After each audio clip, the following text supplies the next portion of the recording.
નમસ્કાર, નવનિર્માણ ન્યૂઝમાં આપનું સ્વાગત છે. હું છું ભૌમિક પાઠક અને આજે આપણે 26મી ફેબ્રુઆરીથી જે ધોરણ 10 અને ધોરણ 12ની જે પરીક્ષા ચાલુ થઈ રહી છે તે માટે આપણી જોડે સ્ટુડિયોમાં રવિ સર જે કેમેસ્ટ્રી વિષયના શિક્ષક છે, જે વેસ્ટર્ન ઇંગ્લિશ મીડિયમ સ્કૂલ પેટલાદમાં કાર્યરત છે અને જે છેલ્લા 12 વર્ષથી કેમેસ્ટ્રી સબ્જેક્ટ ભણાવે છે. અને બીજા આપણી જોડે નિલેશ સિંહ છે, જે સીપી ક્લાસીસ મેથડ રોડ પર ચલાવે છે, જેમને લગભગ 20 વર્ષનો અનુભવ છે અને 6 થી 12ના સ્ટાન્ડર્ડના સ્ટુડન્ટ્સને એ લોકો એજ્યુકેટ કરે છે. તો આજે આપણી વચ્ચે સ્ટુડિયોમાં રવિ સર અને નિલેશ સર છે. આપણે થોડું 10માના અને 12માના વિદ્યાર્થીઓને થોડું બ્રીફ કરીએ અને કઈ રીતે એક્ઝામ આપવી, કઈ રીતે ફિયર વગર એક્ઝામ આપવી અને કઈ રીતે માર્ક્સ મેળવવા એની થોડી ટિપ્સ લઈએ. તો રવિ સર, તમારો ખૂબ ખૂબ આભાર આયા બદલ અને સ્ટુડિયોમાં તમારું આગમન છે. અને નિલેશ સર, તમારો પણ ખૂબ ખૂબ આભાર. તો શરૂઆત એવું રીતે કરીશ રવિ સર કે અત્યારે જે 10th અને 12ની એક્ઝામ જે આવી રહી છે, તો છોકરાઓમાં એક બીક હોય છે કે ભાઈ 10thની એક્ઝામ છે, 12thની એક્ઝામ છે અને એમના પેરેન્ટ્સ અને સમાજના આજુબાજુના લોકો, મિત્રો પણ એવું કહે છે કે તું 10મામાં આવ્યો, 12મામાં આવ્યો, એવી રીતે એક ફિયર ઊભો થાય છે. તો એ ફિયર કઈ રીતે ઓછો કરવો અને દરેક ક્લાસમાં એ છોકરાઓ કઈ રીતે આગળ વધે એના માટેની માહિતી તમારે આપવાની રહેશે. જી સર, સૌ પ્રથમ તો થેન્ક યુ સો મચ કે તમે અમને ઇન્વાઇટ કર્યા. હવે આલ્બર્ટ આઇન્સ્ટાઈનનું નામ આપણે સાંભળ્યું હશે. એમને એવું કીધું છે, a single sheet of a marksheet that can not decide my future. આ જીવનની કોઈ સર છેલ્લી પરીક્ષા નથી. આવી તો જીવનમાં ઘણી બધી પરીક્ષા આવવાની છે. એટલે સૌ પ્રથમ મારે એક વસ્તુ ખાસ કહેવું છે, એક્ઝામથી કોઈએ ગભરાવાની કંઈ જરૂર નથી. આ એક નોર્મલ એક્ઝામ છે અને આપણે એને સિમ્પલ એક એક્ઝામના રીતે જ આપવાની છે. જેમ આપણે તહેવારો ઉજવીએ છીએ એમ એક્ઝામ પણ એક ફેસ્ટિવલ જ છે સર. અને આપણે એને ફેસ્ટિવલ તરીકે લઈએ તો ખરેખર બહુ સારું રહેશે એમ. હવે ઘણા બધા સ્ટુડન્ટને કન્ફ્યુઝન હોય છે કે હું કેવી રીતે પ્રિપેર કરું અથવા શું કરું, મને આ પ્રોબ્લેમ છે, મને પેલો પ્રોબ્લેમ છે, મને યાદ નથી રહેતું. હું છેલ્લા 12 વર્ષથી સાયન્સ ભણાવું છું, તો હું સાયન્સ રિલેટેડ થોડા ટિપ્સ અને જે જરૂરી ઇન્ફોર્મેશન છે એ હું તમારી સાથે શેર કરીશ મારા અનુભવ પ્રમાણે. તો જનરલી 3 ટાઈપના સ્ટુડન્ટ આવે છે સર. એક આવે છે બિલો એવરેજ સ્ટુડન્ટ્સ કે જે પાસ થવા માટે એફર્ટ્સ નાખતા હોય છે. બીજા જે સ્ટુડન્ટ હોય છે એ હોય છે એવરેજ સ્ટુડન્ટ કે જે 60-70% સુધી જઈ શકે છે. અને ત્રીજા ટાઈપના જે સ્ટુડન્ટ છે એ છે ટોપર અથવા રેન્કર, તમે કહી શકો. હવે સર્વપ્રથમ આપણે વાત કરીએ કે જે બિલો એવરેજ સ્ટુડન્ટ છે એ સૌ પ્રથમ તમારે કોઈએ કશું ગભરાવાની કોઈ જરૂર છે નહીં. એક્ઝામ છે normal exam, even normal exam કરતાં પણ બોર્ડની એક્ઝામ ઇઝી રહેશે એમ, એકદમ ઇઝી. હવે જે લોકોના માર્ક્સ બહુ ઓછા આવે છે, સૌ પ્રથમ એ લોકોએ શું કરવું જોઈએ આપણે સર એની વાત કરીએ. ટોટલ 125 માર્ક્સ જેટલું આપણું પેપર હોય છે, જેમાં 50 માર્ક્સના એમસીક્યુ હોય છે અને 50 માર્ક્સની થિયરી હોય છે સાયન્સની અંદર, બધા સબ્જેક્ટની અંદર, અને 25 માર્ક્સનું સર ઓપ્શનમાં મળે છે આપણને.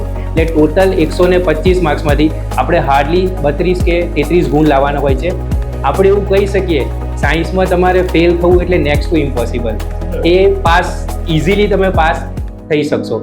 હવે જેને કન્ફ્યુઝન છે કે મારે શરૂઆત કઈથી કરવી તો શું કરું, હજુ પણ આપણી જોડે આઈ થિંક 1 વીક જેવો ટાઈમ છે.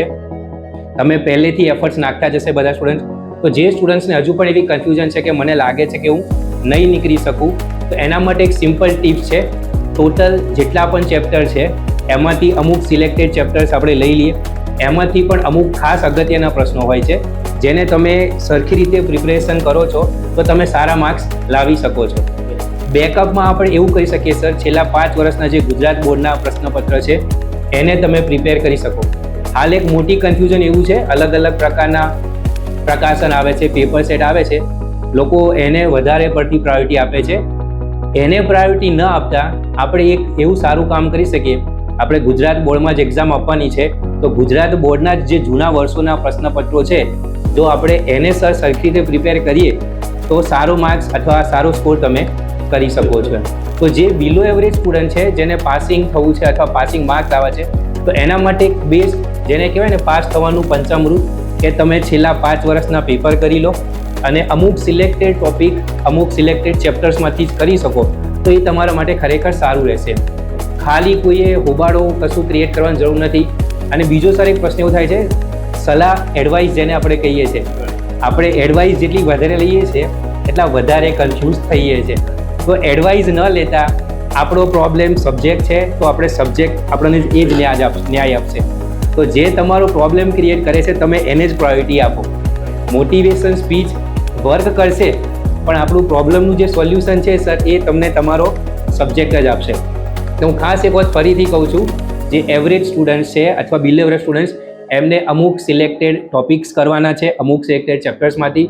અને જો બની શકે તો 5 વર્ષના એમને મિનિમમ 5 વર્ષના બોર્ડના ગુજરાત બોર્ડના પ્રશ્નપત્રો કરશે તો મેક્સિમમ શ્યોરિટી છે એ આરામથી નીકળી શકશે. ઇવન 40-50 માર્ક સુધી પહોંચી શકશે. નિલેશ સર, જે રીતે રવિ સરે કીધું કે બિલો સ્ટુડન્ટ્સ જે છે તો 12th એમને કઈ રીતે માર્ક્સ મેળવવા અને એમને જે રીતે કીધું કે ભાઈ તમારે નપાસ થવું અઘરું છે, તો 10th ના સ્ટુડન્ટ્સને તમે કઈ રીતે ગાઈડ કરશો? સર, હું મારી વાત કરું તો હું આણંદની દરેક લીડિંગ સ્કૂલમાં already as a science teacher તરીકે કામ કરી ચૂક્યા છું અને બોર્ડમાં 6 થી 7 વખત સપ્લિમેન્ટરી પણ ચેક કરવા હું ઓલરેડી ગયો છું. ત્યાં ટીચર પાસ કરવા માટે સપ્લિમેન્ટરી ચેક કરે છે, ફેલ કરવા માટે નથી. અને આખો વર્ષ સ્ટુડન્ટ ભણેલા હોય તો એ ફેલ થાય એ ઇમ્પોસિબલ છે.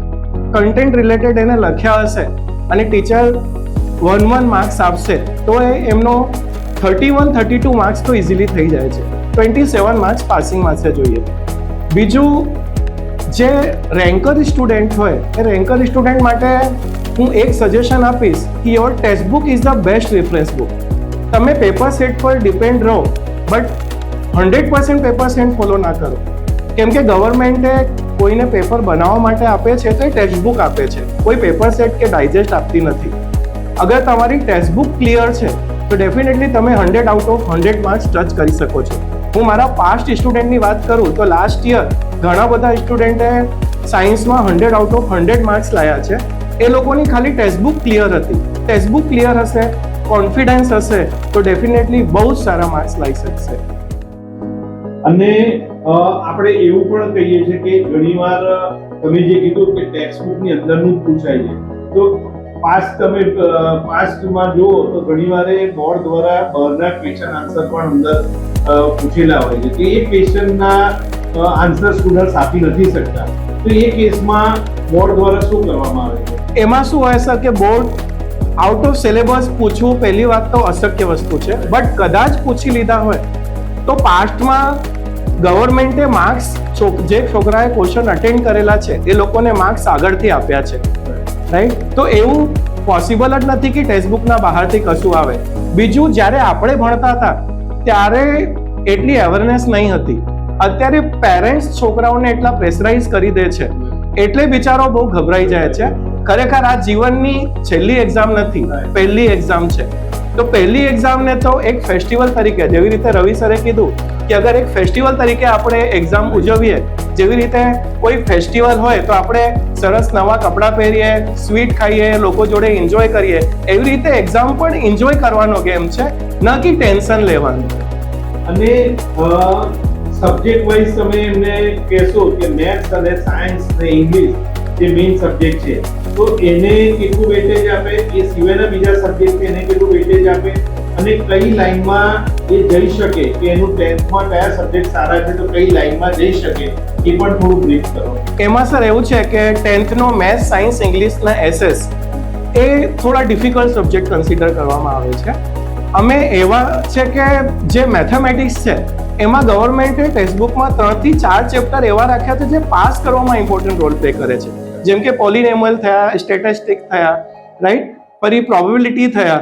એવી રીતે સાયન્સમાં લાઈવ પ્રોસેસ છે, ઇલેક્ટ્રિસિટી છે, magnetic effect of electric current છે, એ બધા ઇઝીમાં ઇઝી ચેપ્ટર છે અને સ્કોરિંગ ચેપ્ટર છે. હવે 10th પછી ઘણા બધા ફેક્ટર છે, જેમ કે તમે સાયન્સમાં જાઓ, કોમર્સમાં જાઓ, આર્ટ્સમાં જાઓ, એક વસ્તુ આપણે યાદ રાખવું છે, આપણે જે પણ ફિલ્ડમાં બેસ્ટ કરીશું ને એમાં ડેફિનેટલી આપણો કરિયર બહુ સારું હશે. ખાલી ડિગ્રીનો કોઈ ઇમ્પોર્ટન્સ રોલ નથી. આપણે ડેપ્થમાં નોલેજ લઈને આગળ જઈએ તો દરેક ફિલ્ડમાં બહુ સારા કરી શકીએ. અને સર આજે તમે પણ બ્રીફ કરો સ્ટુડન્ટ કે 12th પછી સપોઝ મેથ્સ ગ્રુપ લીધું અને બાયો ગ્રુપ લીધું, તો મેથ્સ ગ્રુપ કોને સુટેબલ થશે, બાયો ગ્રુપ કોને સુટેબલ થશે, તેનું થોડું સ્ટુડન્ટ્સને બ્રીફ કરીને નોલેજ આપો સર. હા, હવે generally 12th science sir clear કરે છે પછી આગળની એડમિશન લેવા માટે સ્ટુડન્ટ્સને ઘણી બધી કન્ફ્યુઝન થાય છે. એમને ખબર નથી હોતી કે અમારે કઈ ફિલ્ડમાં જવું. હવે મેઇનલી આપણે સાયન્સની અંદર 2 સ્ટ્રીમ આવે છે, એ સ્ટ્રીમ અને બી સ્ટ્રીમ. એ સ્ટ્રીમમાં એમના 3 મુખ્ય વિષય હોય છે, મેથ્સ, કેમેસ્ટ્રી અને ફિઝિક્સ. એવી જ રીતે બી ગ્રુપ છે, એની અંદર મેથ્સ હોય છે, કેમેસ્ટ્રી હોય છે અને બાયોલોજી હોય છે. જનરલી જે મેથ્સ ગ્રુપના સ્ટુડન્ટ હોય છે એ મેઇનલી એ લોકો એન્જિનિયરિંગને ફોકસ કરે છે, એટલે એક મેઇન બ્રાન્ચ તમે એને કહી શકો છો. અને જે બી ગ્રુપના જે સ્ટુડન્ટ્સ હોય છે એના માટે વાસ્ટ એરિયા છે, એમને ઘણી બધા જગ્યા પર એટલે ઘણો બધો સ્કોપ છે એમની જોડે. બી ગ્રુપના જે સ્ટુડન્ટ છે એ મેઇનલી પ્રિફર કરે છે મેડિકલ, આપણે MBBS જેને કહીએ, પેરામેડિકલ આવે છે, ફાર્મસી આવે છે, ફાર્મડી આવે છે અને ગ્રેજ્યુએશન પણ તમે કરી શકો છો એમ સર. નિલેશ સર, હવે ગણતરીના છેલ્લા દિવસો રહ્યા છે જ્યારે બોર્ડની એક્ઝામ આવવાની બાકી છે, તો તમે સ્ટુડન્ટ્સને શું કહેશો અને પેરેન્ટ્સને શું મેસેજ આપશો એ થોડું બ્રીફ કરો. હું પહેલા પેરેન્ટ્સને મેસેજ આપીશ કે તમે તમારા કિડ્સને બહુ પ્રેશરાઇઝ ના કરો. આખા વર્ષ એ ભણ્યા છે એમાંથી જ આવવાના છે અને 80માંથી 27 માર્ક્સ લાવવાના છે પાસિંગ માટે. બીજું, સ્ટુડન્ટને એવું કહીશ કે હવે છેલ્લે ઘડીએ કોઈ નવા ટોપિક ટચ ના કરો.